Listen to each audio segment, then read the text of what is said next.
दोस्तों, हर बरस की 5 अगस्त की तारीख को ऐतिहासिक बनाने की ये कुलबुलाहट है, या यूं कहिए जल्दबाजी। कि देखिए, मोदी सरकार अपनी पहली अग्नि परीक्षा में पूरी तरह से फेल साबित हुई है। ओवैसी ने यानी असदुद्दीन ओवैसी ने एक बिल के खिलाफ जैसे ही हुंकार भरी, वैसे ही सारी पूरी की पूरी सरकार और कैबिनेट मंत्री घिग्गी उनकी बंद गई और थर थर कांपने लगे। आज मैं आपको संसद के अंदर क्या हुआ, वो कौन सा बिल है जिस बिल की वजह से ये मोदी सरकार अपनी पहली अग्नि परीक्षा को पास नहीं कर पाई, और ऐसा क्या बोल दिया असदुद्दीन ओवैसी ने जिसके चलते सरकार को पैर पीछे खींचने पड़े। आज अपनी इस वीडियो में दिखाने जा रहा हूं। नमस्कार, मैं हूं प्रज्वल गौतम और आप देख रहे हैं द कंटेंट। मैं अपनी इस वीडियो की शुरुआत करूं दोस्तों, उससे पहले एक छोटी सी अपील आपसे करना चाहूंगा। जो स्क्रीन पर आप नंबर देख रहे हैं उस पर जितनी संभव मदद हो सके हमारी मदद कीजिएगा। वैसे तो आपका प्यार दुलार मोहब्बत लगातार हम तक पहुंच रही है, उसके लिए बहुत बहुत शुक्रिया मेरी तरफ से, मेरी पूरी टीम की तरफ से। और आज आपको शुक्रिया एक और शख्सियत का कहना पड़ेगा, वो है असदुद्दीन ओवैसी।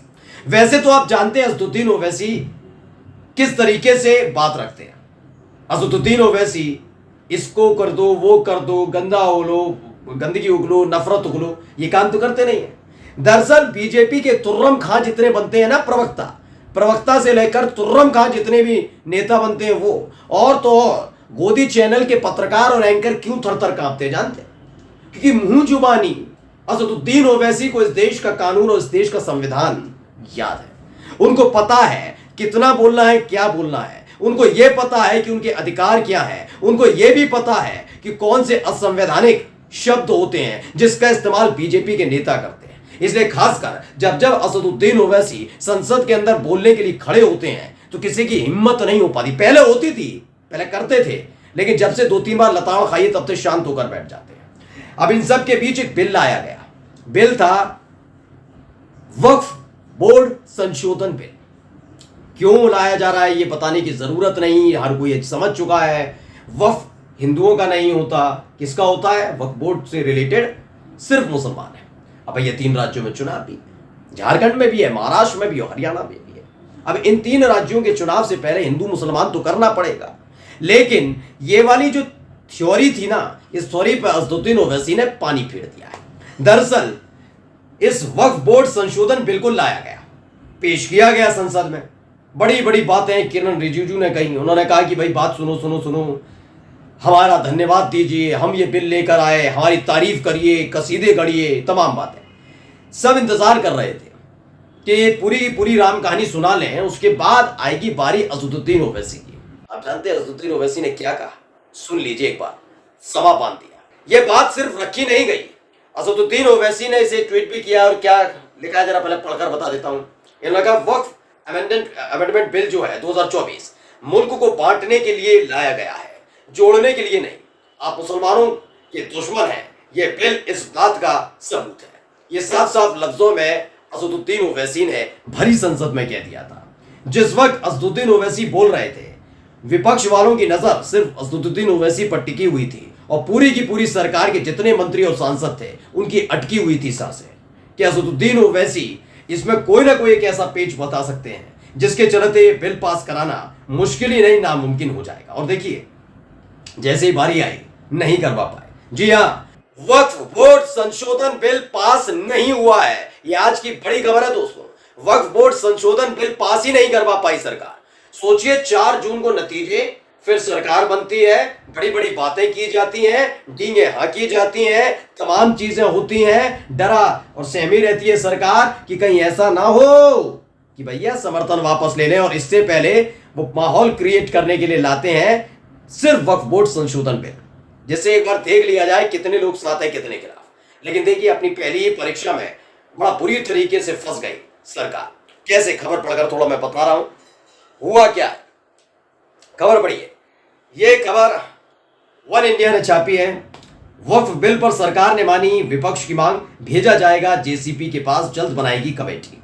दरअसल JCP joint commission policy parliamentary committee होती है जेसीपी। तो जो ज्वाइंट पार्लियामेंट्री कमेटी होती है, इसमें दोनों पक्ष के लोग होते हैं, यानी कि सत्ता पक्ष के भी और विपक्ष के भी। कभी भी कोई भी एक पेचीदा जो एक बिल होता है वो लाया जाता है, विधेयक लाया जाता है जिसे कानून बनाना हो, और संसद में वो पास नहीं हो पाता और उस पर आपत्तियां ज्यादा उठती हैं, तो होता क्या है, उसे सीधे जेसीपी के पास भेजा जाता है। इसको इसलिए भेजा जाता है कि इस पर विचार किया जाए कि भाई जो ये बिल लाया गया है, क्या बिल संवैधानिक है, इसमें क्या क्या आपत्तियां हैं, अगर आपत्तियां हैं तो उसका निराकरण कैसे होगा, तो फिर उसे संशोधित किया जाएगा। अगर नहीं है और फिर भी आपत्ति और ठीक नहीं हो सकती या बहुत सारे पेच फंसे हुए हैं तो इस बिल को खारिज कर दिया जाता है। अब ये सब तय करेगी जेसीपी। ये सब हुआ असदुद्दीन ओवैसी की वजह से। दरअसल उन्होंने जो पेचीदगी वाली बातें रखी ना, शुरुआत में उन्होंने जैसे बात करते हैं की, लेकिन उसके बाद उन्होंने अपनी समझ के हिसाब से, जो एक संविधान की उनको समझ है, उनको कानून की समझ है, उसके आधार पर जो उन्होंने बातें रखी, उसके आधार पर ये जेसीपी के पास चला गया। वरना आज पूरे उत्साह के साथ थे कि वो 5 अगस्त था, फिर 5 अगस्त आया था, ये भी अगस्त है, अगस्त में हमने कर दिखाया, ये तमाम चीजें होने वाली थी। खबर क्या है, किरेन रिजिजू ने वक्फ बोर्ड अधिनियम में संशोधन से जुड़ा बिल गुरुवार को 8 अगस्त को सदन में पेश किया। इस बिल में लोकसभा में पेश होने के बाद जमकर हंगामा हुआ और बहसबाजी भी देखने को मिली। इसमें खबर बताई गई आगे कि वक्फ बोर्ड संशोधन से जुड़े बिल पर विपक्ष ने भी जमकर हंगामा काटा और इस बिल को जेसीपी के पास भेजने की मांग उठाई थी। एनसीपी एससीपी हैं सांसद सुप्रिया सुले ने कहा कि मैं सरकार से अनुरोध करती हूं या तो इस विधेयक को पूरी तरह से वापस लिया जाए या इसे स्थायी समिति को भेज दें। यानी कि इसे जैसे ही पता लगा मोदी सरकार को कि भाई ये तो खारिज होने की बात आ गई, असदुद्दीन ओवैसी ने क्या क्या डाला, कैसे बचाया जाएगा, क्या किया जाए, तो ओवैसी के इस बयान के फौरन बाद ही एक माहौल क्रिएट किया गया कि हम एक काम करते, क्योंकि जानते थे कि ज्यादा जिद पर अड़ेंगे तो ये बिल भरभरा कर गिर जाएगा और ऐसा ना हो सरकार गिर जाए, क्योंकि बैसाखी में चल रही है भाई। तो इसीलिए क्या किया गया कि इस बिल को जेसीपी के पास भेज दें, यानी अटका रहेगा और ये तब तक अटका कर रखा जाए जब तक झारखंड में, महाराष्ट्र में और हरियाणा में चुनाव ना हो जाए। खासकर मैं झारखंड का जिक्र नहीं करता, लेकिन महाराष्ट्र और हरियाणा का जिक्र जरूर करूंगा। मैं क्यों करूंगा अब आपको बताता।